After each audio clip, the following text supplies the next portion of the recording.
Hello, folks. Welcome to Rational Science. You have an exciting day today. We're going to be talking about opacity and transparency, which we talked about in past couple sessions. And today we're going to double up on that and give you a third clue that Mother Nature gives us on how she does transparency and opacity. But let's begin first with extinction. As many of you know, in this site, we hold that we are the last generation of humans on Earth. That's not because we're pessimistic. No, it's because we're realistic. Okay, and no, we're not going to die because of this COVID, this disease that's out there, or that some people say is out there. Not everybody believes that, right? No, we're going to die because of economics. Our economy is going to fall apart. Specifically, the U.S. economy. Once the U.S. economy falls apart, collapses, that's the end of the world for all of us. And so we have to do everything in our power to keep the U.S. economy rolling. Okay. Received a message there. Sounds like there's some kind of problem with the video. Let me know if there's some problem, because I received a message from YouTube saying that there's not enough video. Okay, so let me know if you can see me and hear me. Okay. Give you a second.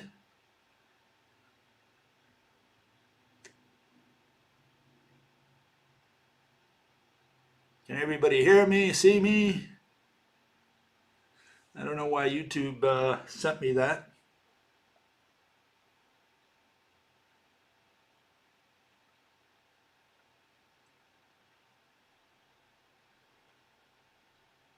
Okay, thank you. I don't know why YouTube sent me that message there, but just so you know. Okay, so let's get started with... okay, thank you. Okay, so let's get started with this COVID. There were a lot of questions, a lot of comments related to that. I'm going to mention a few of them here. Okay, here's the first one. First says, according to the Centers for Disease Control, I'm sorry, this is not a comment someone made, this is out of the news. It says, Centers of Disease Control and Prevention, just 53% of Americans are fully vaccinated. Majority of people are not, okay? Or they are, but just barely, okay? Just a little over 50%. The vast majority of the people who have become seriously ill in recent months have not been vaccinated. Okay, the coronavirus vaccines are highly effective at preventing serious illness and death. Is this propaganda, or is this for real? Okay. More than 654,000 Americans have died from complications related to COVID-19, according to Johns Hopkins University, and more than 40 million have been infected. Okay, so those are the statistics. Do you believe them? Do you not believe them? You know, I don't know. I know that there's a tendency, human nature, to jack up the numbers, especially if there's a monetary incentive. Okay, you send money if the person dies because of COVID. You don't send money if the person dies of cancer. So, that kind of thing. So I don't know. I don't know if these numbers are real or not. Okay. In his speech Thursday, Biden also called out governors for playing pandemic politics by resisting mask mandates and downplaying the power of vaccines. Okay, so the U.S. government is concerned, especially the current government, Biden's government. They're worried about elections, as always. Politicians are wondering what effect the prolonging of this COVID thing is going to have on their election abilities, on their ability for success, for being reelected, okay, the incumbents. Okay, here's one fellow. He says, how do you justify the vaccines are the correct approach using the majority argument? You said 90% doctors are in favor of vaccines. how something works is objective in its nature. That's true. And it absolutely does not matter how many people say that the sun revolves, I guess you meant, around the earth for that matter, because that is not how it works. And again, he's right on that.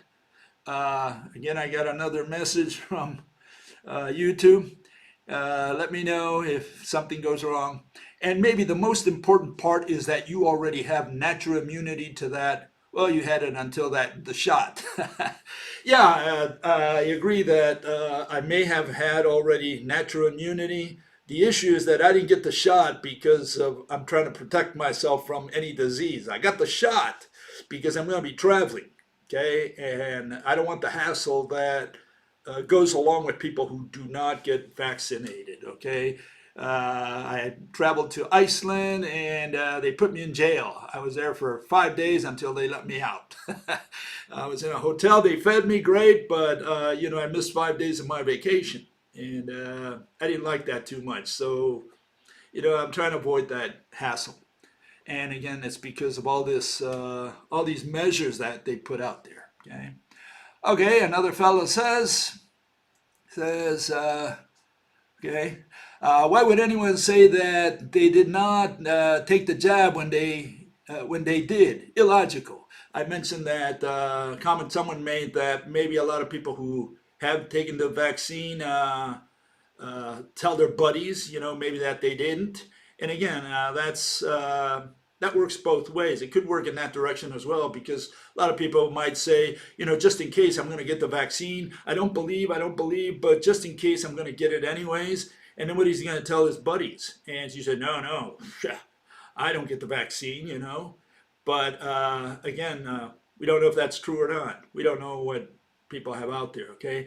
Says, especially with all the social pressure, it would be more likely that someone would admit they took the jab when really they did not. I would like to see your vaccine card, for I do not believe you have taken the jab. Show us the proof, okay? Okay, I'll show you the proof. Here's my proof, okay? The little red book, okay? It's really let me get the page where it says, here it is. This is the little yellow book, okay? It shows that I got the vaccine, what was it, on a few days ago. I don't see the date on here. I hope it shows up somewhere. Anyways, I got to take this little booklet when I travel because I don't want to be hassled. So yeah, I did get the vaccine. I have no reason to lie. I have no reason to tell anyone otherwise. In fact, I would have lied in the opposite direction. I would have said, "Look, I didn't get the vaccine, guys. Don't think I was stupid enough to get it." No, the reason I got it is I'm going to be traveling. That's the only reason. Okay. Anyways, yeah, I do have proof that I got the vaccine. I'm sure the authorities where I go will ask me to provide proof. Okay. And here's another comment. Really, it's from a news article. It said, EU budget battle looms as economy lifts out of crisis. In the 19 states, Europe, right, that use the euro single currency, the average debt is expected to reach what? 102% of GDP at the end of the year. So all these governments here, they have overdrawn. And what they owe now is above what they produce, and then that has to click in your head that something is not right. And the question is, if now they're going to go with the delta and later on with the mu or whatever it's called, will we recover not from the vaccine? Forget about the vaccine. The issue, will we recover economically from all these measures that these people are taking? Okay, and the U.S. doesn't stay behind. Here it is. It says 2 years of massive unemployment. This is a comment someone made. Will double all previous raises in debt. Again, I think he's right. And the perfection of this communism is on its downhill roll into perfecting our form of socialist fascism. Whoa. Big words, they're mighty words, okay? The only economic gain will continue to be the political class and their business entities of war and emergencies. Uh, uh, Business entities. The pursuit of happiness has been strangled by this present 2-year emergency and which has no end in sight. Okay? This is the Five Eyes of the Anglophone nations. Five Eyes refers to several countries, English-speaking countries that work together: Australia, New Zealand, Canada, UK, and the United States. And well, he just rants about this. And I guess he's got this vision that it's a totalitarian system. It looks something like this, you know. Comes out of an article that says Biden may put future stimulus checks on autopilot. No vote required. Talk about communism, you know. And it makes you kind of wonder what is happening out there. Is the United States becoming a totalitarian slash communist system like this fellow is suggesting? And I'm sure that if you ask a lot of people out there, they might say it is, especially the people on the ultra-right. They might say, oh, we've veered too much to the left. And one of the things that compels that, you know, is China. See, China is doing more or less well at this point in time economically, and the United States is not doing as well. And this is a problem for the world because China's catching up economically and militarily, right? And the United States is not advancing as fast, so here we have China catching up.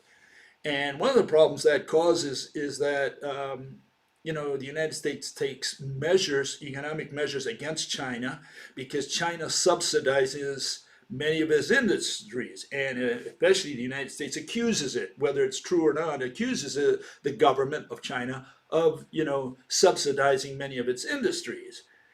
And what does that do to the United States? Well, it forces the United States to subsidize some of their industries, especially agriculture, to compete on the on the world level. And that's communism. Subsidies is not free market. And so the question is, the United States prides itself in being a free market economy, but here you have other countries that decide to subsidize some of their products, and it compels the United States to subsidize some of their products, forcing the United States to become a little more communistic, socialistic, right, and less capitalistic, free market. And so keep that in mind. You know, are we saying that subsidizing, you know, communism, socialism is more powerful than capitalism, than free market, laissez-faire? You know, are communist countries or like China or other countries that subsidize their industries compelling the United States to become a little more communistic? Okay. So keep that in mind. I mean, can we have a totally free market system, or will governments cheat? Okay, so that's one thing to keep in mind. Fellow says England was the last empire. I'm sure there were plenty of folks in those days that said England would be the last empire and the U.S. will never be an empire. The U.S. is the center of the current empire, okay? And as we see, it is collapsing from the outside in. So the U.S. will be the last to fall. We are witnessing the collapse of Europe, Australia, New Zealand, Japan, okay? Sure, there's going to be a war with China in the next 6 years. And after the war, the U.S., after the war, okay, the U.S. will break up sometime in the 2030s. Then the empire baton will go to China, empire being the one with the most money. So I guess the United States will become a little province, a little state of China, of the big empire of China. Is this true? Is this what's going to happen? What, the United States is going to collapse after 2030 and become just another little tiny fourth world country, part of the empire of China? Is that what's going to happen? You know, I have doubts. I think that if there is a war, that's the end of all of us. This war is not going to be anything like wars in the past. And the other thing I have to say here is that, the United States is the last empire. And it's unlike what happened in the 19th century with England. Okay, there was no global economy. There was no, we didn't have the power we have today militarily, right? So a lot of those things make a difference. Do you really think the United States is going to allow China to catch up with it militarily? Or will it preempt, China? Will it have a, what is it called? False flag? Create a false flag to engage while it's still ahead? What do you think is going to happen? Do you really think this fellow's right? There's going to be a war, and yeah, they're going to fight a little bit. They're going to give each other a black eye, and then the United States is just going to fall behind, and then China's going to pass and become the new empire. I don't think so. Not at all. Okay. Anyways, here's Mr. Biden, and he had a good talk with Mr. Xi from China, Premier of China. Okay, and says U.S. President Joe Biden talked with his Chinese counterpart, urging they ensure that competition between the two powers does not become conflict. Okay, they're worried about the economic competition, the battle for the dollar, I guess, or for the renminbi or whatever, is going to spill over into military action. Okay, and so he gave him a call to say, hey, kind of look eye to eye through the phone, saying, we don't really want this to convert into some kind of war, do we? And so they had a little talk there. Who knows what they talked about? All you can do is speculate. But yeah, there are some tensions, especially the United States thinks that China is unfairly competing. And again, does this compel the United States to also implement measures which are not free market? Okay, that's what you got to think about. Okay. Now the fellow says, just because I say we are witnessing the extinction of our current forms of government, right, does not mean communism will prevail. Okay. Technically, our form of government is representative with mix of socialism, Marxism. Okay, so there is a little bit of communism in there, isn't it? I mean, education, health, social security, there's a little bit of socialism. In fact, when you go to college, they talk about a mixed economy. They don't, meaning it's got a little bit of both. Free market, and some things have to be done to help people, or at least that's what the governments, really all the governments on earth ended up with. I think every government on earth has a mixed economy. There is no net pure capitalist economy. There's no pure, in fact, nothing close to it, to communism or socialism. They're all capitalists. They're all mixed economies. Even North Korea is a mixed economy. Cuba, for sure, I've been there. It's a mixed economy. You have this black market that works very well, and then the government says, look, if you don't interfere in politics, we won't interfere in your daily black market out there. And so the government looks the other way. As long as you don't get involved in politics and don't tell the government what to do politically and leave the rulers in place, then they have no problem. Go ahead and do whatever you have to out there on the streets. Survive any way you can. That's how it works. So there is no free market economy, and there is no socialist economy. All countries on earth today have mixed systems. Okay. Now some people see that as communism. Other people say it's too much capitalism.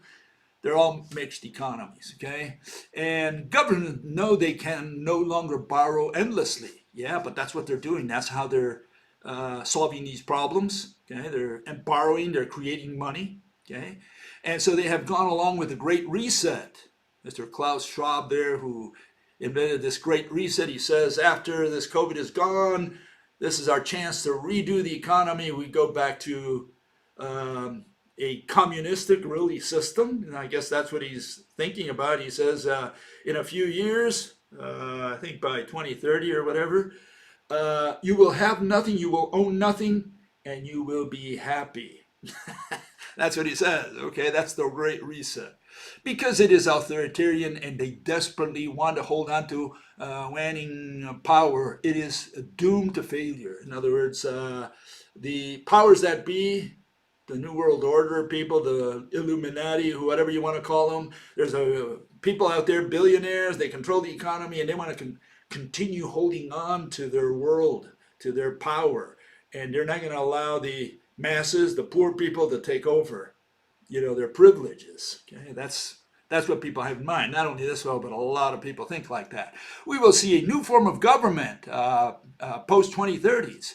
I think we won't see any kind of government after 2030. I think we won't be around to see anything. Okay, the extinction event for government is already in place, in play. Okay, some people think that we're just transitioning into what Marx originally said, a world government that eventually ends up in anarchy, meaning not, again, the guy with the hand grenade, anarchy meaning no government, because government itself will cease to exist. That's what Marx proposed. He said it goes through communism, it doesn't go through capitalism. Okay, I don't think it'll ever happen. I used to think it did, but no longer, no way. I think after the economies collapse, especially the U.S. economy, it's the end of the world for all of us. So all we can do is prop up the U.S. economy, pray, that it doesn't fall. Do whatever you can to help the United States economy stay afloat, because when it collapses, it's going to be the end of us. Okay, what a Chinese empire, this big empire that's getting ahead of everyone. What is it concerned about? Well, it's concerned about something else. It's concerned about the fact that they're having more effeminate men. Now, is that a worry for an empire?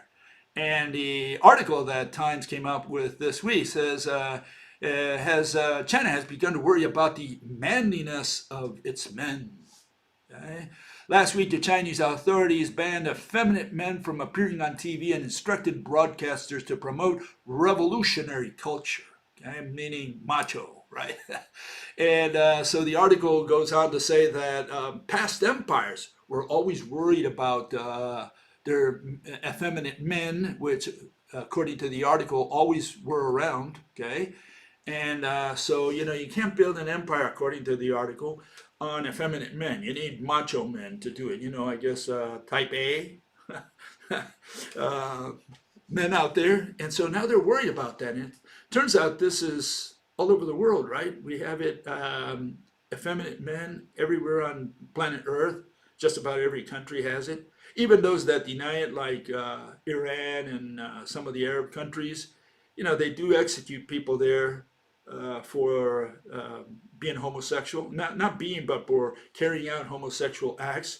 And Iran has executed a couple out there, 2 or 3 people, maybe more, I don't know. But I know they've executed a few. And so is this happening all over the world? Will that impact in any way the collapse of the economy? Does that have anything to do at all with the economy? Does it have anything to do with what I propose? Genetic diversity, loss of genetic diversity. Inbreeding leads eventually some species to end up with homosexuality. Okay, that's my general argument on that. Okay, here's another comment. Fellow says, if you want to increase the birth rate, no problem. Increasing the birth rate is so easy. Just take all women's privileges away. Boom, problem solved. He wants to go back to the old days where you could slap a woman, and put her in the right place. You know what I mean? If I do that to my wife, she'll kill me. So I don't even dare to do that anymore. Yeah, I don't know if we're going back to the good old days, if you can call them good old days. Was that good? Was that bad? Did we make progress, or did we go back in time by allowing women to be our equals? How did we allow that to happen? Well, I think it was inevitable. I think there was no way to avoid it. And so it's not a question of whether it's good or bad, really. I don't look at it that way at all. I look at it was inevitable. It happens, we have it, live with it. Okay, that's all we can say. I think you can't turn it back to the old days. What do you want to turn it back to? The days of Greece, where man, the head of the house, right, the patriarch, he had power of life and death over everyone in the house. His sons, his daughters, his wife, the slaves, the whole works. Now that was power, okay? Because he was responsible for his clan, right, so to speak. So if someone did something, he said, I'm going to punish him. And if necessary, he was authorized to kill that person in the household. That's how much power a man had. Should we go back to those days? Well, I think a lot of women would oppose that. And remember, about 50% of the population in the world are women. So I don't think they're going to vote for that. Okay. So, you may be out of time if you think in those terms. Maybe you should join the Taliban in Afghanistan or something. Okay, you should really read The Shock of the Old by David Edgerton. It's relevant to your theory about the transition from industry to services. Edgerton points out that the history of technology is all wrong, including the aforementioned transition. Ooh, I don't know about that. So I looked up Mr. Edgerton, and he wrote this book called The Shock of the Old, and The Guardian just has from Great Britain, has a little comment, okay, on it, did a little analysis. Says Edgerton points out an obvious but underappreciated truth. Invention is not the same as utilization. In other words, he makes a distinction between invention and innovation, okay? In the 1960s, great chunks of government money went into Concord, but railways, a 2-century-old technology, now carry millions of people each month, while supersonic passenger jets carry none. Okay, so we're still using old technology, and that's what's important, and not the fact that you invented something new which nobody uses. Okay, that's the general argument. For consumers, falling prices of goods invented long ago, such as washing machines, matter at least as much as anything new. Even mobile phones are used mainly for talking, possibly on landlines, a century ago. Okay, so that's the argument. And all I can say is this fellow says that this transition is not correct. I don't know, I have a different view, and this is my view, okay? Here's the global decline of manufacturing, and I think those numbers speak for themselves. Okay, you can see that every country essentially has come down as far as a percentage of manufacturing of their specific economy. We're talking about the most important economies on the planet, and they've all come down. Okay, so right now we have a problem with manufacturing, that it's being replaced by services. And I don't think we can revert this trend anymore. Okay, I think agriculture was replaced by manufacturing. Manufacturing is now being replaced by services. And that transition is there. The numbers are there. If you don't believe it, or Edgerton doesn't believe it, well, I don't know what to say. I'm just saying those are the numbers. The numbers are that every country on the planet is moving from manufacturing to services. What do I mean by that? I mean that the economies, the gross domestic product of each economy, of each nation, is becoming, the bigger percentage is becoming services, because they're all imitating the advanced nations, which already are there. The 85% of the US economy, of the European economy, of the Japanese economy is services now. They do services, and only about 15% is manufacturing, and anywhere from 15 to maybe 19, and you got 1% of agriculture. That's how it's divided. The labor force and GDP. And so, yeah, this transition has already happened. If you were born in the 1980s, you already were born in a world of services that started becoming more and more services and less manufacturing. That transition's already there. So I don't know. I'm not sure Edgerton argued that. Maybe this fellow interpreted it wrong, but for sure, that's not the case. Okay, here we have another final one issue. It says, what about massive sustained storage of foodstuffs? He's saying, what about, because I'm saying that the absence of food is what's going to cause our extinction. The absence of food is going to occur because manufacturing companies, agricultural companies, right, that produce and distribute food will no longer have an incentive to do it if the global economy collapses, meaning money is no more. Nobody will accept money. Okay, and again, that's a long story, but that's the general idea. And so this fellow says, well, what about the foodstuffs that governments are storing underneath the ground or wherever? Okay, that's what his argument is. Says by elite government agencies, they have been preparing for human extinction events for a long time, several decades maybe. Okay, essentially for the elite subculture alone. Could that provide a reasonable conceptual bridge to a devastated human economy and a newly created local and then regional government endorsed economies?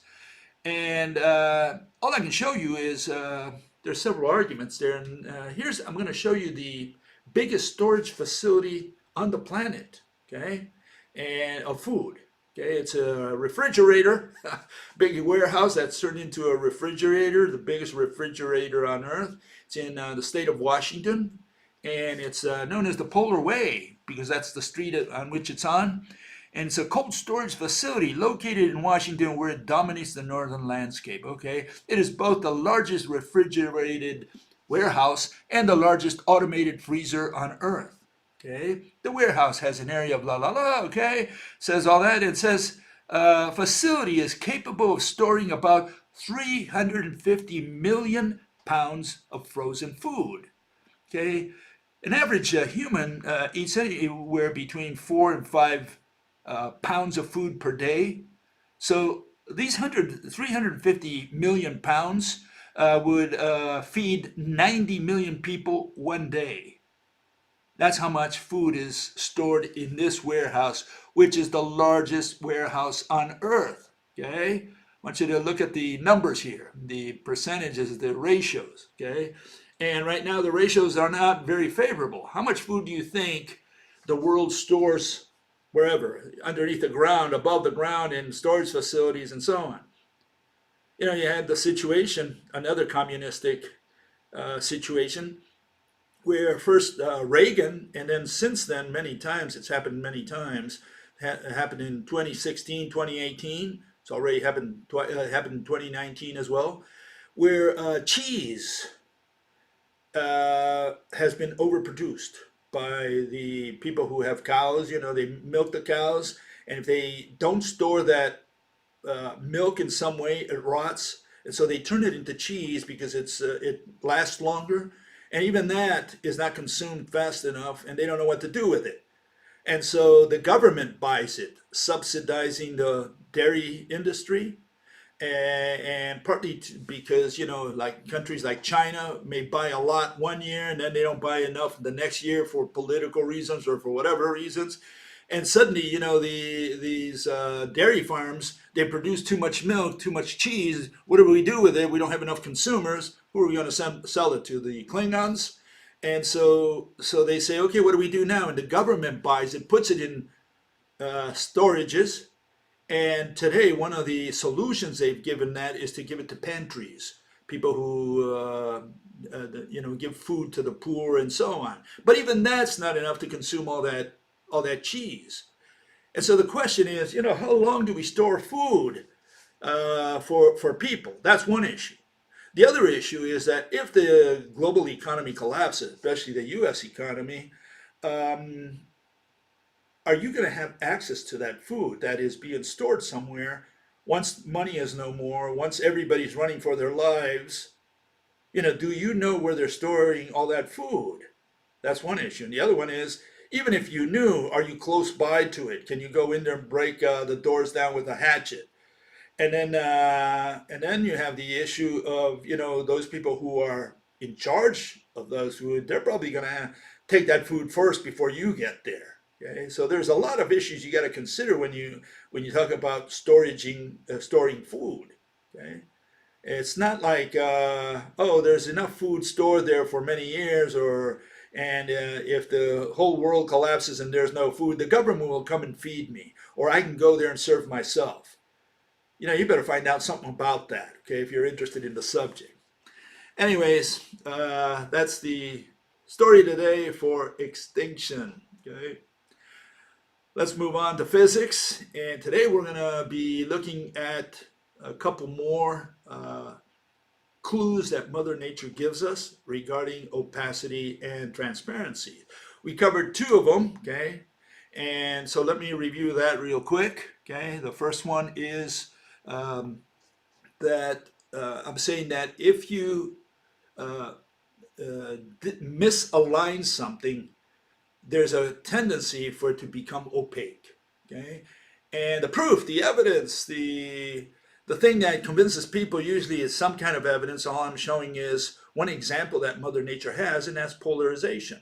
And here we did an experiment, okay? And you can see that when the two lenses are aligned, the laser goes through. When you misalign them, you put one at 90 degrees to the other, the laser does not go through. So in one case, we have transparency. It goes through. Someone called it translucent, and I don't use the word translucent because it essentially means the same thing as transparency. There's very little difference, just a matter of degrees and dispersion. So I'm just going black and white here. I'm saying transparent and opaque, opacity, right? And here you can see that it's opaque in one direction. You can't see. If you had your eyes on that board there on the back, you would not be able to see the light. Whereas if we turn it like it is now, then you would see the light. So yes, just by modifying the location of the atoms of the molecules that comprise these two lenses, we can make something opaque and transparent without anything else. Okay, so that's what I showed there. How do we explain it under the rope model? Or here I showed it. Again, I'm not going to go in detail because I've covered this in the last couple sessions. Again, here it is. I'm saying that if those are the atoms, the molecules that build up the lenses, and I'm using the example of calcium or carbonate, the ropes are lined straight ahead, and both lenses are aligned. All the atoms are facing in the same direction on both lenses. Once we turn one of them sideways, and here I'm going to show that, okay, what happens, the same ropes are no longer connected straight ahead. Okay, that's one of the mechanisms that I'm proposing, okay? And again, this is a proposal for you to ponder, for you to think about. People say, have you proved it? No, we don't prove in science. So we just explain the mechanism so that you understand it. You reach your own conclusions if that's possible or not, if what I just explained is possible or not. The other one is, again, you have the rope, and we're going to turn one of the polarizers, the one in the back. We're going to say this fist here, this one here, is one of the polarizers, one of the atoms of the polarizer. Here's another atom. And if you turn it just 90 degrees, you can see what's happening. The length of the links, it changes. Okay, so it's not the same here as it is here. Okay, that's another thing that happens when you rotate one of the polarizers. Okay, so those two things are things that you got to keep in mind when you're analyzing the alignment of molecules.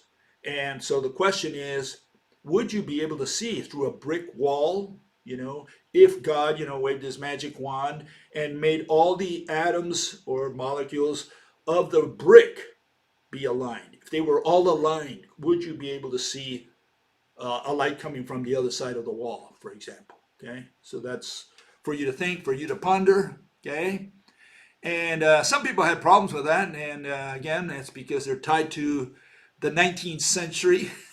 They're still living in the 19th century. Here it is. Fellow says, polarization has absolutely nothing to do with materials being transparent. I covered that the other day. We just look at the definitions of transparent and opaque, and we find out that that's exactly what transparent and opaque mean. It's, does light go through or not? Okay, and that's the quantum version. Okay, so yeah, polarization either allows the light to go through using quantum version, right, or it doesn't. And so yeah, polarization does have a lot to do with this subject matter that I'm talking about, which is opacity and transparency. Okay, another issue that was raised by another fella says, let us try one more time. Okay, says, Water molecules in, for example, swimming pool are not aligned, and yet water is highly transparent.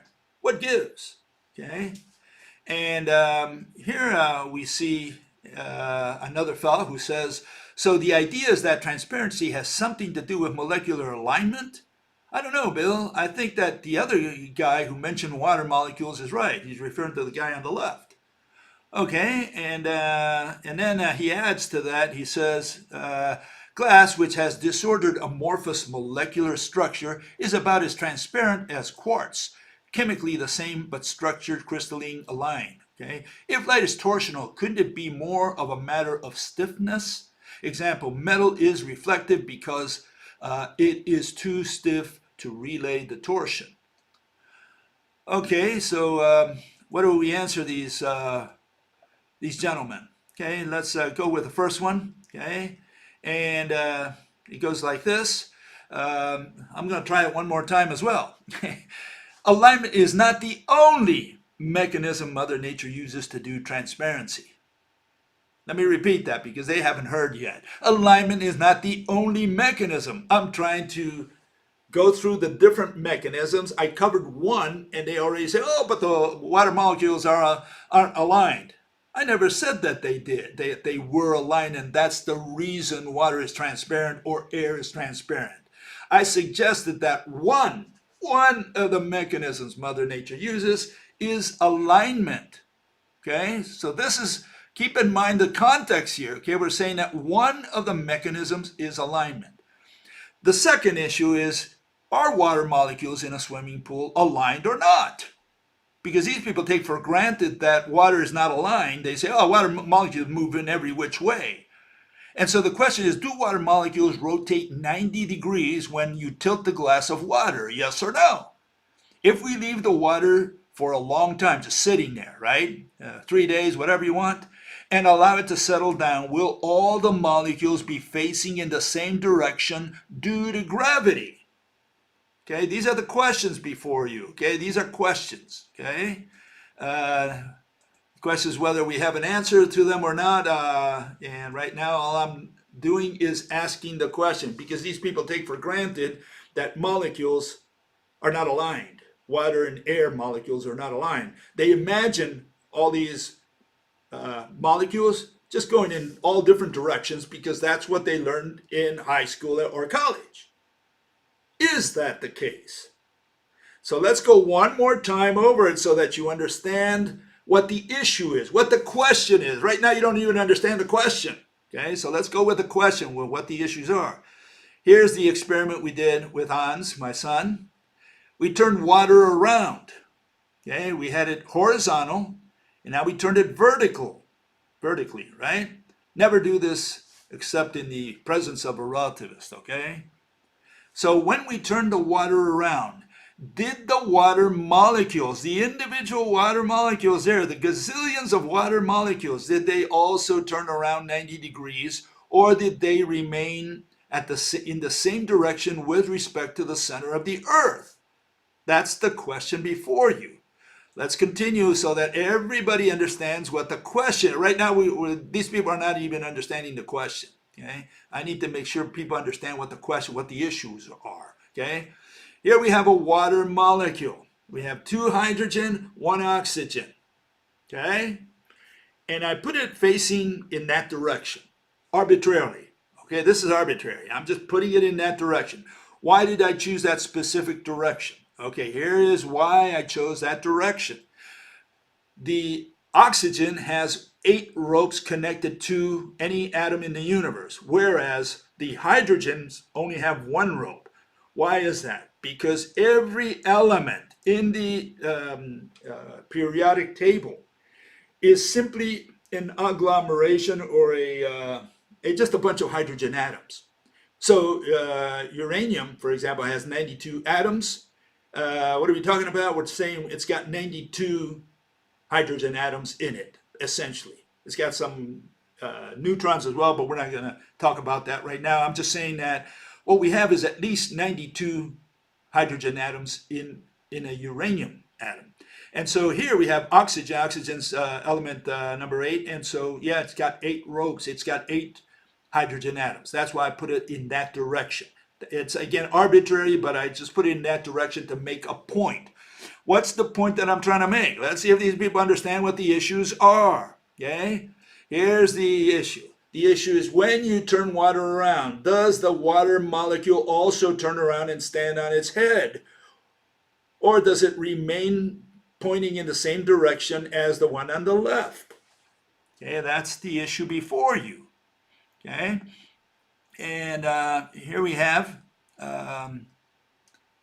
the whole bunch of atoms, or molecules really in this case, okay, water molecules, and you can see what's happening to them. We turn them around, and the question is, does the water molecule also turn on its side, or does it remain like the one on the left, always pointing in the same direction when you turn the glass around? Okay? And I don't know if I'm getting through to these people, but hopefully intelligent people can understand what I'm saying. I'm saying, does the water molecule stand on its head or on its side, or however you want to see that?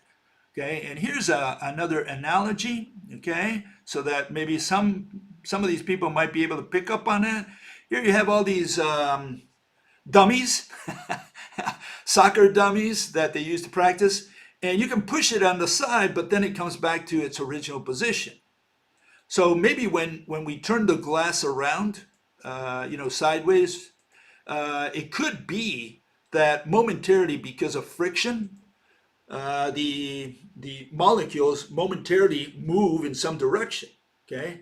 But then do they come back to their normal position, which is pointing in the same direction with respect to the center of the Earth? And people say, no, they're all jumbled up, they're all moving around in different directions. Are they? Have we ever seen an oxygen molecule, meaning air, O2? Okay. Have we ever seen any water molecule? No, we have not. We cannot see an atom, especially a hydrogen atom. Okay, we cannot see it. With the most powerful microscope that you can imagine, we cannot see a hydrogen atom. We've never seen a hydrogen atom. That's why the quantum mechanics have no idea what a hydrogen atom looks like. They can't draw one for you. They say it's a little ball with a little electron bead going around it, and you say, okay, can you show me the photograph that you took of that? And no, they cannot, because the model is ridiculous. You cannot explain why that electron bead doesn't fly away automatically, on its own, or fall to the nucleus. So they use that model because they have to explain ionization, electricity, and who knows what else, quantum jump. But it's an irrational model because they cannot explain, again, why that electron bead stays faithful to that proton in the center, proton bowling ball, as I call it. Okay, so this is the issue. And so the question is, if they have never seen a hydrogen atom, and they have never seen a water molecule, one water molecule, when you turn the glass around, did the water molecules turn on their side? Maybe you shook them a little bit because they're all touching against each other, and one's at the edge, touch the edge of the glass. Okay, you got to consider all these things there. But then the question is, is that just a quick momentarily thing that happened, like with a dummy, the soccer dummies? You push them down, momentarily it's down, but immediately it stands up. Okay, all by itself. Why? Because it's pointed towards, the gravity is pointed towards the ground, to the center of the Earth. So this is what the issues are. Okay, so it's for you to ponder. Okay, you got to think. This is food for thought. Okay, I hope people are understanding some of this. Okay, what's the second mechanism that we covered? Here it is. Okay, and it's the one that quantum mechanics says. It says that if a photon comes in and hits an electron, it compels it to jump to a new energy level. When that happens, only when it happens, if the photon has enough energy to push it up there, then the photon bead is absorbed, and it doesn't reach your eyes, and the material is opaque. But if for some reason the electron ball, the purple one there, does not absorb that photon, then the photon reaches your eye and the material is transparent. That's essentially it's a little more involved than that. I'm just reviewing it very quickly. So if it absorbs it, it doesn't reach your eye. If it doesn't absorb it, it reaches your eye. That's the difference between opaque and transparent according to quantum mechanics. One of the arguments out there, probably the most important one. Okay, and so the issue here is that we showed the other day that if you put one layer of plastic there that I put, you can see the light in a candle. But when you put many layers, like I do here, you can't see that light at all. And so the question is, what prevented the light from reaching my eyes if all I did was put more layers of that plastic? I mean, shouldn't the photon still go through all those atoms that are between my eye and the candle, and because none of them are absorbed? In other words, the photon would have to pick up more and more energy as it goes along until it's finally absorbed by some, by one of the atoms of those layers of plastic, and then it doesn't reach my eye. And so how did the photon gain more and more energy to finally be able to hit an electron and knock it to a higher energy level? That's the question before you. Okay, so what I'm showing with this is that you cannot use that mechanism to explain what we're seeing there. Okay, if we put more layers of something, in this case it was this plastic, okay, and if you put more and more layers of this, that's all I did, just put more layers. At some point, you can't see the candle, the light. It's light. I can't see the light anymore. It's just a matter of how many layers I put in there. And if quantum is right, and it's all about the photon being absorbed by an electron, meaning the electron has to have sufficient energy to knock it to the higher energy level. If it has that, then it's absorbed.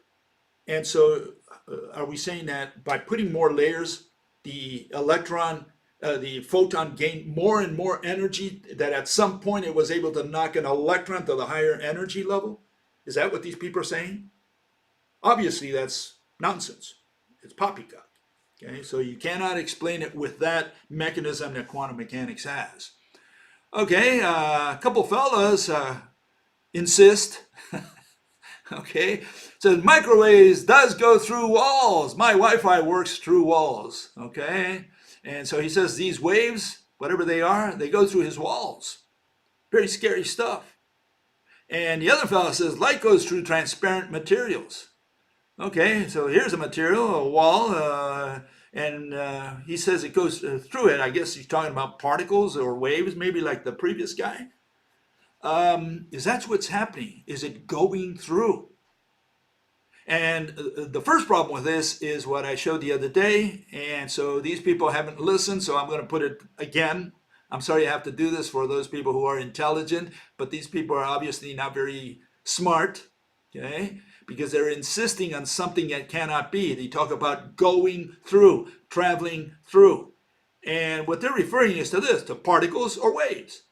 Well, the particles, especially the quantum particles, are not particles. They're not corpuscles. They're not beads. So you can't use the word particle to give a physical interpretation for transparency or opacity. And transverse waves are not physical objects. What you're staring at there is what? You're staring at vectors. What you're seeing is those blue and red arrows. They're vectors. They're mathematical vectors.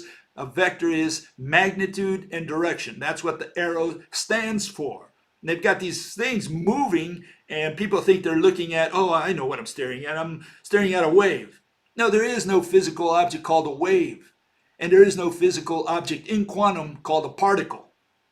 Okay, so once you understand that, you cannot use this term going through or traveling through like these two gentlemen are talking about here. You can't use waves, and you can't use the quantum particle, so-called particle. So the question is, what is going through? They claim that waves and or particles, right, are going through their walls. And so first you got to tell me what it is that's going through your walls. You got to tell me what physical object we have there. That's the first one. Don't say that waves go through my wall or light particles go through my wall. Tell me what those particles are. Okay, and then tell me by what mechanism they go through your wall. Again, can you shoot a bullet? In fact, a bullet. Can you shoot a bullet through the wall? More than likely, it'll get smashed into the wall and it'll stay there. It won't go through the wall as if the wall weren't there. The wall is not transparent to bullets. And why would the photon go through a wall in the same way? We have a little bullet there that's going through the wall. What is going through the wall? What physical object? You have to identify the physical object before you even talk about going through. Okay? And so that's the task that these people have.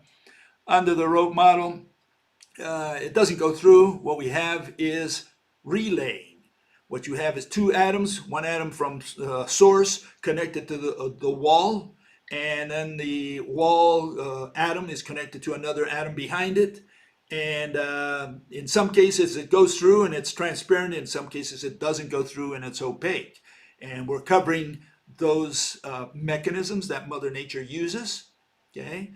And so all I'm saying, this is the mechanism we have. It doesn't go through. Light doesn't go through anything. Light simply is relayed from atom to atom, whether it's a wall or whether it's glass, air, or water. It doesn't matter. It's always relayed from atom to atom. Okay, this is a new mechanism that we're proposing. Okay, again, food for thought for people who have an open mind and can analyze these situations.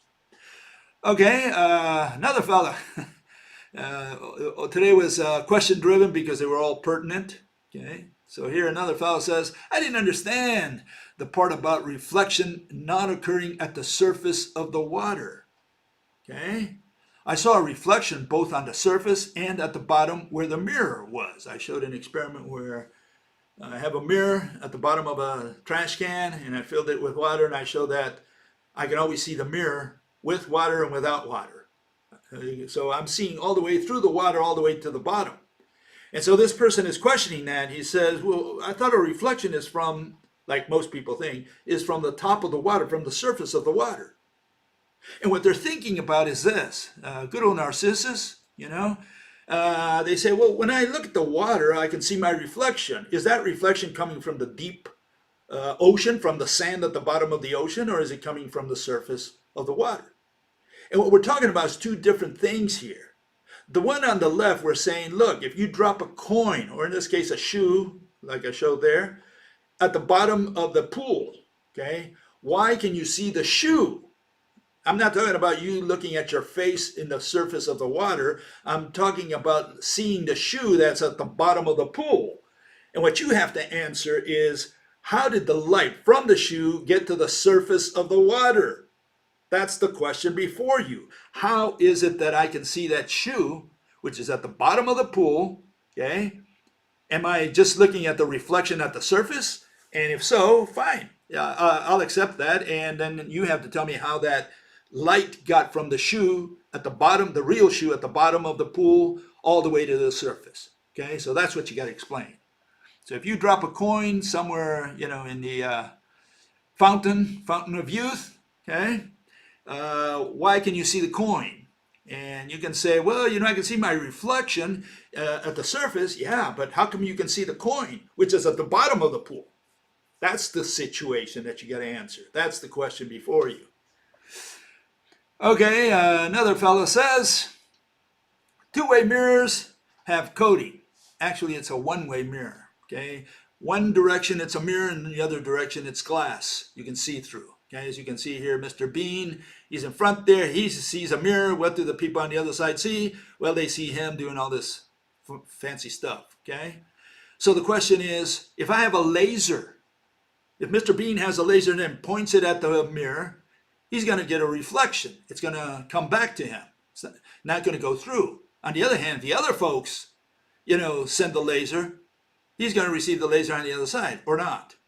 Okay, and so the question is, the laser goes in one direction but not in another direction. Okay, this is the issue. And it's the same material no matter what. Here they can see him, he cannot see them. In one direction it's transparent, in the other one it's not. It's opaque.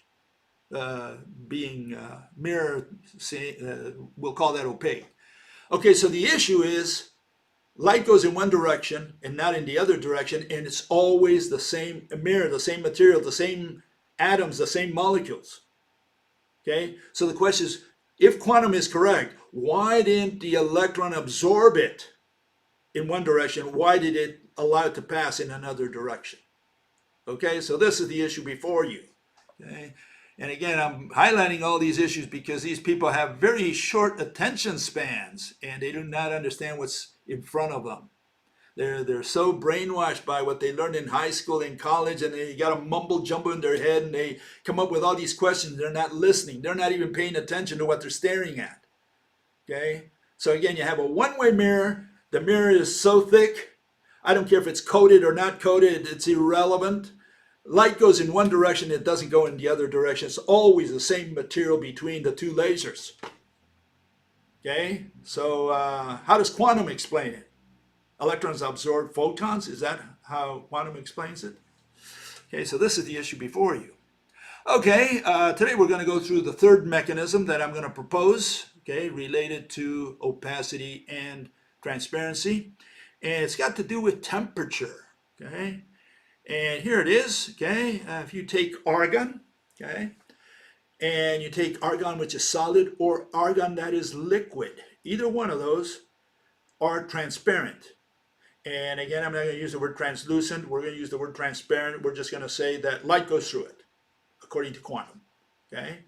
According to Rope, we have relaying of light. According to quantum, light is going through this and reaching your eyes so that you can see what's behind the glass, the liquid argon or the solid argon. Okay? But what happens if we heat it up? In fact, normal state of argon is this one, the one you're going to see, and that's argon gas. When you have argon gas, it becomes opaque. It has this violet color, no longer is transparent. Okay, and so the question is, how did all we did was change the temperature, and suddenly we go from opaque to transparent, or from transparent to opaque, just by changing temperature. Obviously, something is happening with the temperature. Okay, so temperature is another clue, I guess you could say, that Mother Nature gives us on how she plays around with transparency and opacity. Okay, so that's the point I'm trying to make. Let me show you another magic trick Mother Nature does. Okay, keep these in mind so that you can factor them into your own theories, into your own conclusions. Okay, and here it is. We have liquid oxygen, and suddenly, oxygen out there here in the air is transparent. So is nitrogen. I mean, 80% of the air we breathe is said to be nitrogen. Okay, about 19% is oxygen. Okay, and so both of them are transparent. But when you freeze, you start freezing oxygen. It turns into this bluish color, and it's no longer transparent. And all we did was change the temperature. Okay, so you got air, and you can't see it. Somehow you are able to freeze it to a certain temperature, and it becomes opaque, becomes blue like that. It's no longer transparent. Okay, we got that? Temperature seems to affect argon. Temperature seems to affect oxygen, also affects nitrogen. You look at liquid nitrogen and so on, you'll see some difference than the nitrogen that you breathe every day. Okay, and here's another picture of that, liquid oxygen and solid oxygen. You can see it's turning somewhat bluish. Okay, and you can see it's no longer transparent, and all you did was change the temperature. Okay, so the question is, what does temperature do to objects that suddenly converts them into transparent or opaque, depending on which way you go with the temperature? Something's happening with this thing we call temperature. Okay, something's going on. Okay, and so this is another clue that Mother Nature gives us. Here it's opaque, same material, now different temperature. Now it's transparent. I hope that sunk in somebody's head out there. Okay. Okay, so I ran an experiment, okay, a very dangerous experiment. Always do it in the presence of a trained relativist, okay? This is a very expensive experiment. I'm not sure if all of you can afford it, okay? So it may be out of your budget, okay? What I did was I took a little pen and stuck it into a glass and froze the glass in my freezer. Okay, so what happened? I did a time lapse of this glass, and you can see what happens. It melts, and suddenly the pen comes into view. Okay, I took different photographs like every 20, 30 minutes, so it's not perfectly stable, but it doesn't matter. I guess you get my point. Point is that the guy on the left is opaque, the one on the right is transparent. We did this with temperature alone. It's the same material, it's the same water. I didn't change the water. All I did was melt whatever was in there, which was ice. And you can see the pen comes into view. Suddenly, what was opaque became transparent. Okay, we did this only with temperature. Okay, so what happened? How do we explain this? What's going on here? You mean there's this thing called temperature, whatever temperature is, that suddenly turns materials from opaque to transparent, transparent to opaque, depending on which way you go with the so-called temperature? Okay, so here's an example of how quantum mechanics explains it versus how the rope model explains it, okay? And you can see here, this is from my book, Why God Doesn't Exist, okay? And you can see quantum water, they have these things they call hydrogen bonds. Okay, hydrogen bonds. And water is somehow, these hydrogen bonds are flexible or loose or whatever you want to call it. And then when you freeze the thing, these become like sticks. You have this crystal structure suddenly in the water turned into ice, so now these connections, whatever you want to call these hydrogen bonds, turn into solid things and they're straight and, not even Samson can break them, okay? Under the rope model, it's the rope. All atoms are interconnected by ropes. What we're saying is the rope suddenly becomes, in other words, has less frequency. It has longer longer links, okay? So we call it link length. It stands for the wavelength of quantum mechanics.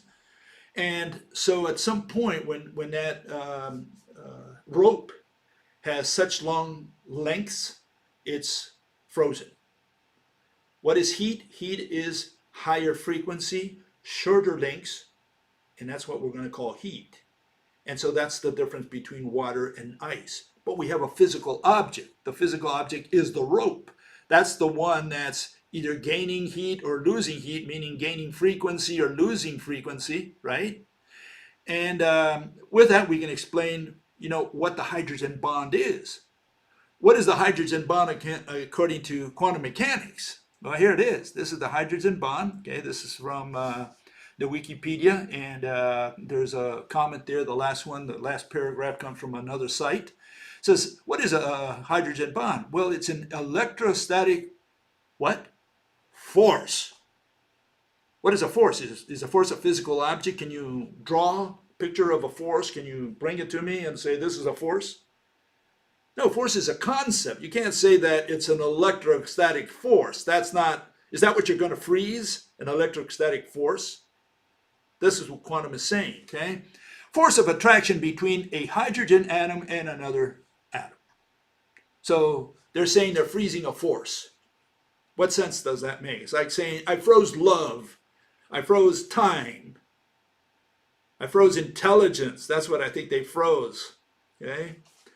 The hydrogen bond can be viewed as a metric-dependent electrostatic scalar, what? Field. Is a field a physical object? Is there a physical object? You can bring a magnetic field and put it in the center of the conference room without the magnet, obviously. Maybe you can bring a gravitational field and put it in the center and show if this is a field. And if you don't bring it in, can you draw it? What are you going to draw for a field? Field is defined as values at each point in space. That's what a field is. It's It's a concept, a mathematical concept. So for them to say that a hydrogen bond is a field of any kind that does whatever it wants to do is nonsense. A bond, a thing, right? They're talking about a stick because they're drawing it as a stick, cannot be a force or a field. There's no such physical objects as force or field in science or physics, okay? And then they explain, this is another side, says, during freezing, water molecules lose energy. Whatever that is. I mean, what is energy? Can you bring energy and put that in a conference room, in the center of the conference room, so that we can see it from all around? You know, oh, that's energy. I see what it is. What is it? Some kind of smoke? Is it a gas? What is this energy thingy? Okay, this is what you got to explain. Okay, lose energy and do not vibrate or move around as vigorously. Okay, so yeah, so the water molecule doesn't vibrate as much. Great, and they lose energy, whatever that is. Energy is a mathematical concept, so they lose this mathematical concept. What sense does that make from a physical interpretation point of view? Absolutely none. This allows more stable hydrogen bonds to form between water molecules. And again, it has to do with my explanation here. When they say they lose energy, what we're saying is that the frequency changed, which is the one on the bottom there, along the rope.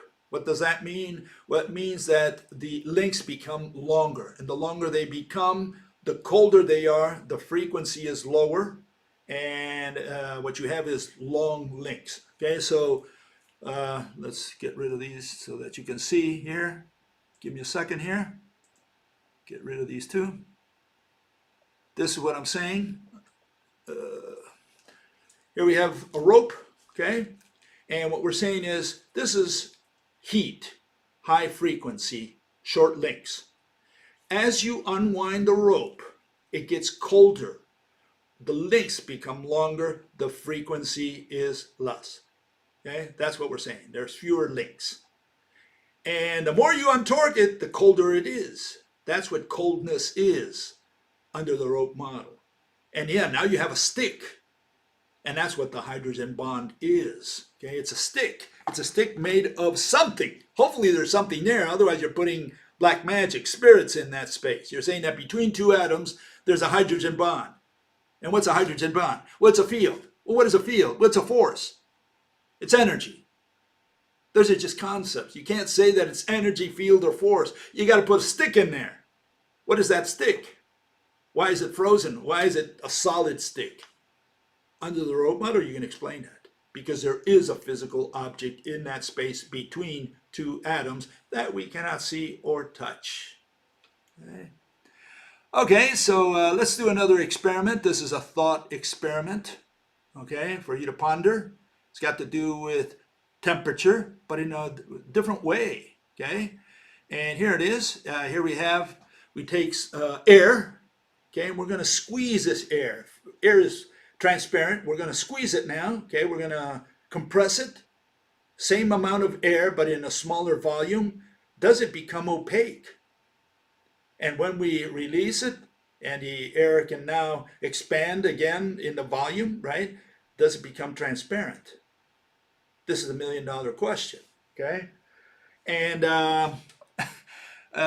unfortunately, well, I don't know if unfortunately, but quantum mechanics cannot explain that at all. And here, let me show you an example, okay? And this is for you to ponder about anyone who's got a PhD in mathematical physics, okay? Here you see their answer after over 200 years that we've known about gases and their relationship to pressure and to temperature. Okay, and here you have two testimonies. There were a lot more, by the way. Okay, you can look them up on your own. But one site, it's a professional site that sells cooling equipment, says pressure multiplied by volume divided by temperature equals a constant. Aha. The combination law, that's Boyle's law, okay, Robert Boyle, and Charles' law, okay, there you have them, the equations, explains what happens to air when it is compressed into a smaller volume. Okay? It tells us that when air is compressed, the pressure and temperature, right, of the air increases. we have higher temperature, according to this fellow, right, or this site, as the volume of space containing air decreases. By pushing air into a smaller space, we force it to become hotter, okay, and more pressurized. What does the famous stack exchange say? It says exactly the opposite. Okay? It says, in an ideal gas, there is no temperature change upon compression or expansion. The only gases that come close to being ideal at room temperature are helium, hydrogen, and neon. They actually slightly cool on compression and heat on expansion at room temperature. And if you go to the Stack Exchange to look up that, you'll find at least 5 different answers from all these great PhDs and master's degrees in physics, mathematical physics, and they all contradict each other. And the punchline or the icing on the cake is that the Stack Exchange says the question is not finished, the question is still open for anyone who wants to answer. So why don't you go there and tell them that they're all a bunch of, well, I'll withhold my opinion on that. I mean, if after 200 years, quantum cannot unambiguously tell you whether temperature goes up when you compress, if we have all these PhDs and master's degree in mathematical physics and they all still have just opinions, there's no unanimity, not everyone thinks exactly the same way on this issue after 200 years, then you should start questioning those people who have PhDs in mathematical physics. Okay, what did they study? Or what did they memorize, really?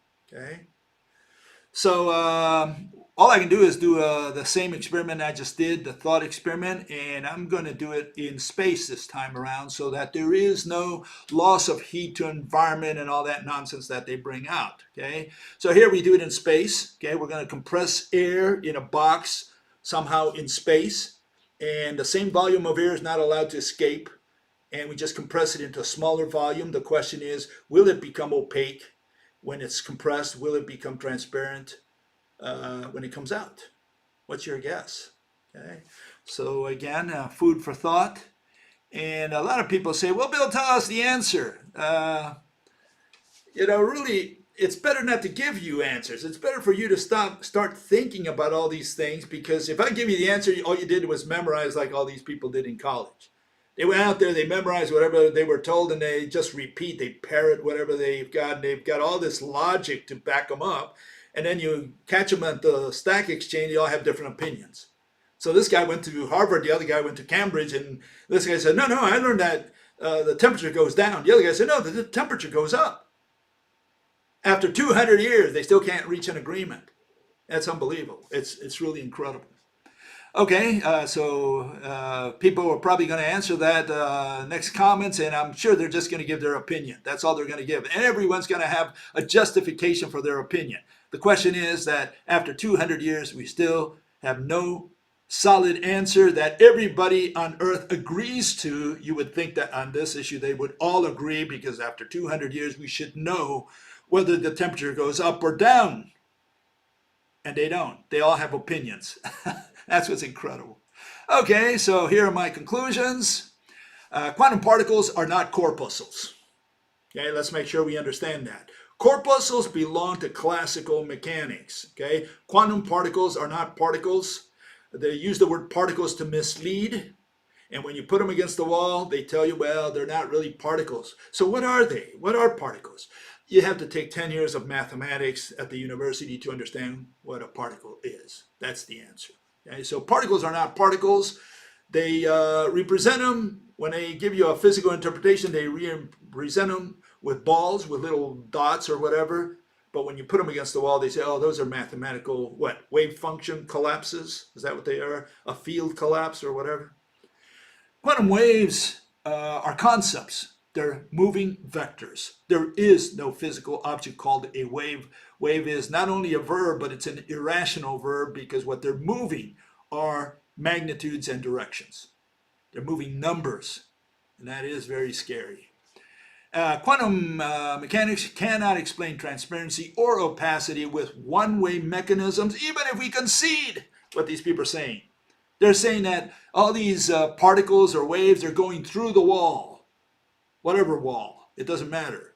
They're saying whether it's a wall of air, wall of water, wall of glass, or wall of bricks, they're saying that it goes through the wall. In fact, you just had a couple people say there that their waves come through the wall and feed their computers, their Wi-Fi or whatever. So the wave goes through the wall. The part of the, I guess that's when they talk about waves, because everybody said, well, yeah, I can imagine a wave going through a wall. Can a particle go through a wall?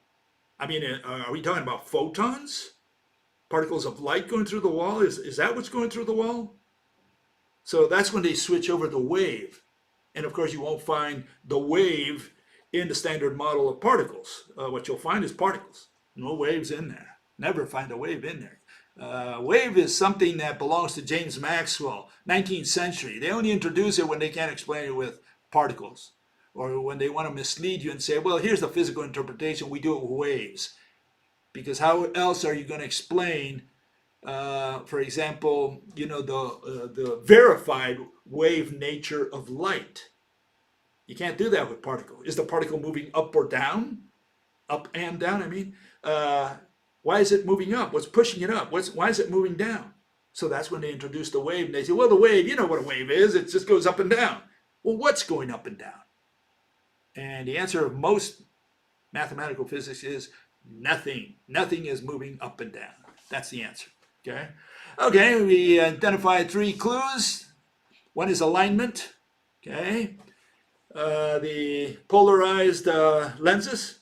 Okay. That's one way Mother Nature distinguishes between opacity and transparency. Another one is quantity. We put more quantities of something, and what was transparent, you put all these transparents one next to the other, and you turn it into opaque.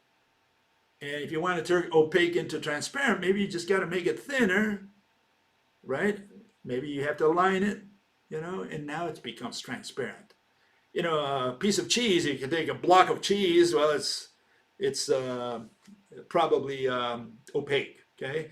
But if you make it thin enough, I mean, if you could make it 1 atom thin, maybe you could see through it.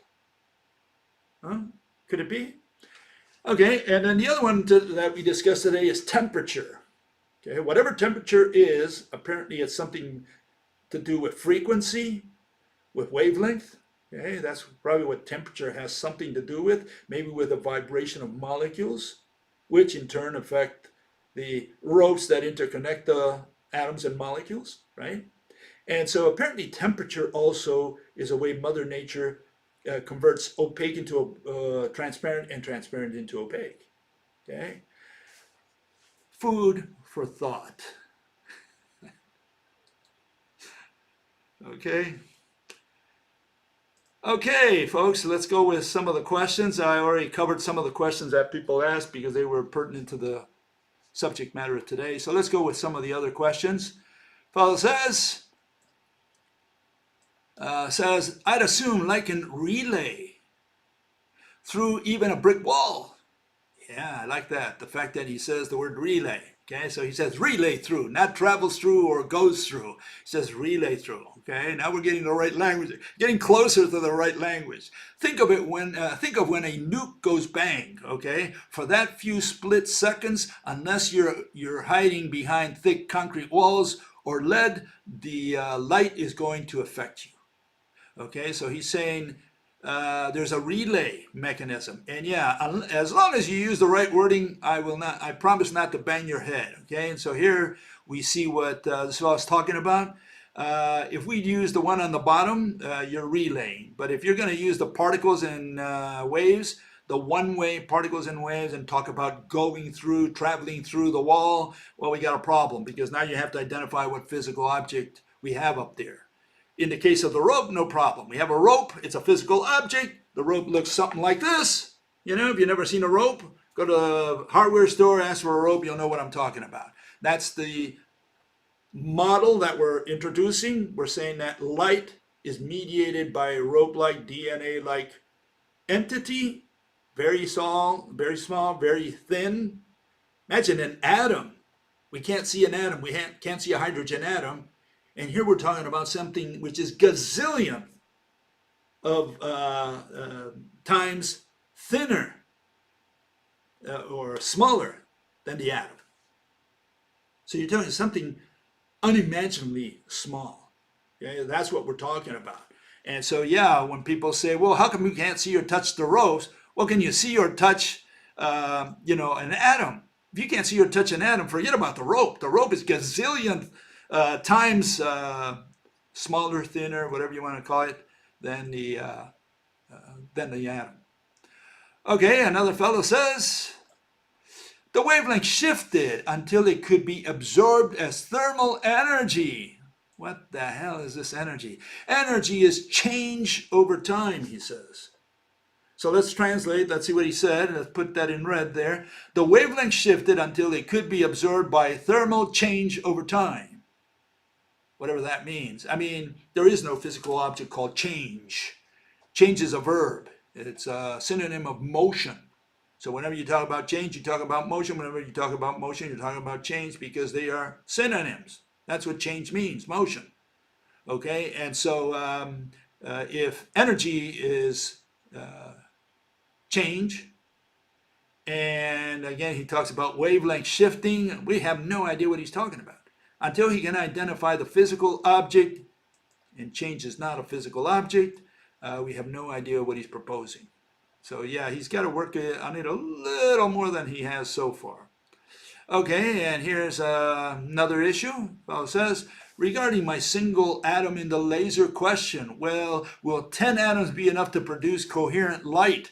I was talking about the laser, okay, and goes something like this. Okay, there's the laser. And so the question is, he said, why is it directed? Why doesn't the laser shine in every direction? I'm saying a laser is directed light. And so he says, will 10 atoms be enough? Does the number of atoms even matter? He doesn't have the slightest clue how big an atom is. He doesn't have a clue how thin, how small the rope is with respect to the atom. He has no clue whatsoever. So he talks about, will 10 atoms be enough? Does he know what 10 atoms look like in a row, even if they're next to each other? So I'm asking him, I'm answering with a question, how many atoms are 1 centimeter cube of laser light? If he can answer that question, I'll answer his. Okay? Does he have any clue whatsoever how big an atom is? And if the rope is gazillion times smaller, thinner than an atom, does it make sense to ask what he's asking? Okay, so this is the situation. He needs to understand how big things are at the small level. Okay, and this micro world that Mother Nature runs out there, that of atoms and ropes. Okay, so you need to wrap your head around the sizes. How many atoms are in 1 centimeter cube of air, for example? Do you have any idea? You look it up. Look it up and you'll be scared because you can't even imagine such a number of atoms in such a small space, let alone the ropes that interconnect them. The gazillions of ropes that interconnect them and that are going through that same space. Remember, every atom in the universe is connected to every atom in the universe. So not only are the local atoms connected to each other, but you have atoms on the other side of the universe that are going right through the ropes, going right through that same space. That's how small, how thin the ropes are that interconnect the atoms. You're talking about something unimaginably thin. All you can do is conceptualize it, bring it into the macro world by saying, well, it looks something like this. And then people say, well, why can't I see the rope? Why can't I touch the rope? Well, now you know why, because you can't even see an atom. That's why. And so it's a stupid question for people to say, why can't I see the rope? That's when you want to bang over the head. Okay, another fellow says, why would you ever use the terms from irrational science like light in order to explain rope problem? Well, the first problem is I don't know what rope problem he might be talking about. We have no problems in rope. Okay, so I'm not sure what rope problem he's got. Okay, we have no rope problem. Where did you get the notion that the word light belongs to irrational science? I mean, we all use the word light. and it's an informal term. What does it mean? It means it refers to the visible spectrum. That's when we say light, we usually refer to what we can see. Again, very informally, okay? We talk about light being the visible spectrum. We always talk about light as well. Informally, when we're in the ultraviolet or beyond, or in the infrared or below, again, we use that term light. You have to understand that the word light is simply an informal term. And what does it mean? Well, it means two things. It means the entity that mediates light, as well as the torsion, in our case, along that mediator. So light refers to the noun and to the verb at the same time.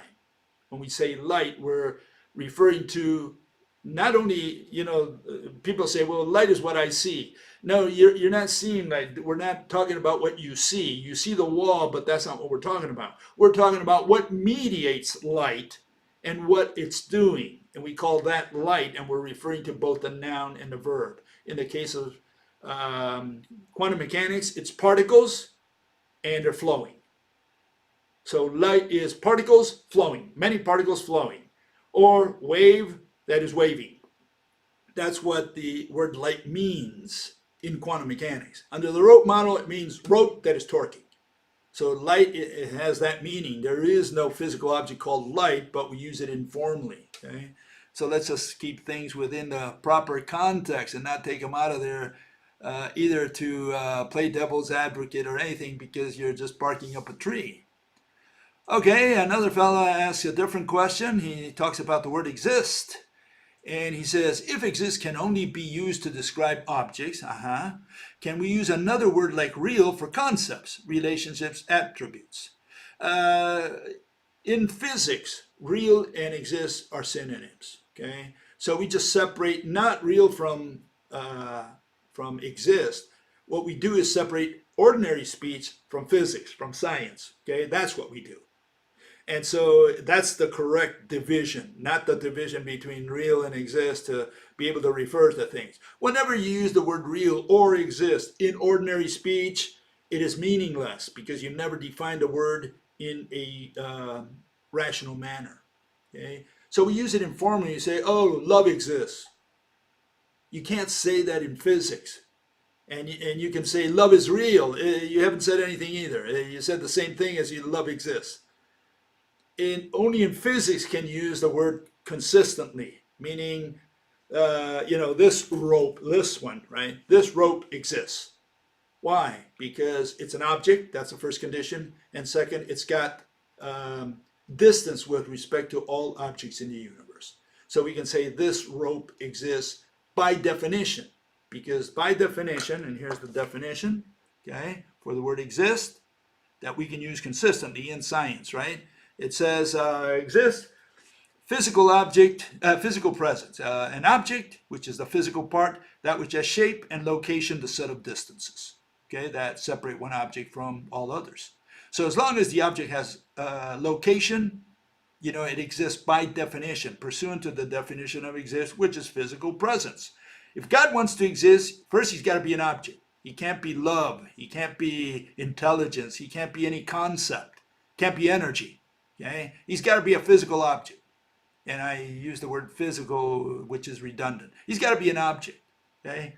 And then he's got to have location. There better be distance between God's chest and mine if he wants to exist. And he's going to exist only pursuant to the definition. Not because I believe or stop believing or whatever. It's got nothing to do with belief. It's got to do with the fact that we have a definition, and whatever wants to exist for the purposes of physics must follow the definition. Okay? And final issue here, we have a gentleman who says, he said the following, he says, Bill, you should answer, what is it? PewDiePie, his latest video, largest YouTuber, 110 million subscribers. And I verified, yeah, it's 110 million subscribers on multiverse theories. It might attract some viewers to your ideas. I hope not. I really hope not, because he's got 110 million viewers, and it turns out I went there to find out, what his site was about, and he talks about this multiverse thing, uh, theory, and you don't want to watch that. I mean, the guy just says, I don't know, I have no clue. That's all he says throughout his whole presentation. He has no idea, he has no clue, but he's got 110 million subscribers that listen to him saying that he doesn't know and he has no clue. It's astounding. It's like a dumb blonde trying to explain something, and what does she do? She talks about, I don't know, what the Hollywood actor wears, and she spends all day long just talking about that. I mean, I think I would commit suicide if I heard that for 24 hours. And this is more or less the same thing. Who watches such nonsense, such small talk? I mean, people must have a lot of time on their hands to watch a fellow like this PewDiePie. Okay? He doesn't know squat, but he's got a lot of followers, and hopefully none of those followers come to my side here. I mean, I don't want all those dumb blondes coming over here and swamping my channel. I'd rather keep it low in volume than have all these people talk about nonsense and putting comments there that have no relationship to physics. Now, in physics, we try to maintain science. We try to keep it with explanations, and we don't care how many viewers come here. We talk about physics here, not about how many hits I got. Okay. With that, I'll see you next time. I think it's on Wednesday. We'll see you then. Bye-bye.